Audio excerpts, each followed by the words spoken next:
you brought up earlier, talking about, there is this second approach that could happen between a bilateral deal, I mean, with Canada, and then maybe a bilateral deal with Mexico. What are some of your thoughts? Do you think there's some benefit for America in there?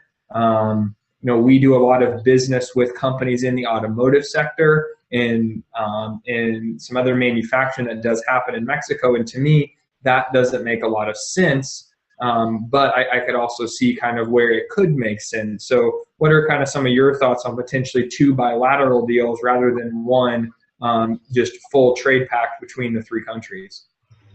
Well, I mean, I'm no trade expert on the ins and outs of provisions of NAFTA, so I couldn't say which makes more sense. I mean,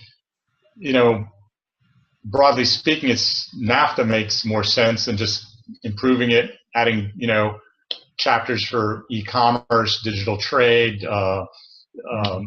petroleum industry, other things that could be improved, because we're an intertwined continental, basically common market in a lot of ways, and so bilateral trade deals don't really get at it the same way. I think there's two other scenarios, like you mentioned. One is have a bilateral free trade agreement with Canada, and another one with Mexico. But the third one is that I alluded to is that a lot of the rhetoric has been directed against Mexico and not Canada. So maybe you only have one with Canada. And if you'll remember, we did have pre-existing NAFTA. There was a U.S.-Canada free trade agreement, which actually was the foundation for NAFTA. And so, if we exit NAFTA, Canada could actually fall back on that agreement because they never actually terminated it. They suspended it. So those terms could kick in and take place until a new bilateral trade deal with the U.S.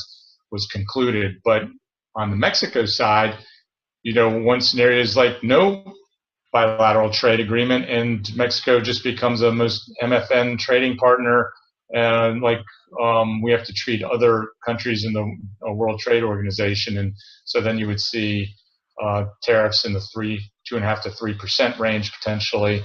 And I have no idea which one of those would play out, but as we've seen here in initial signs, it looks like a NAFTA renegotiation is the way that things are headed.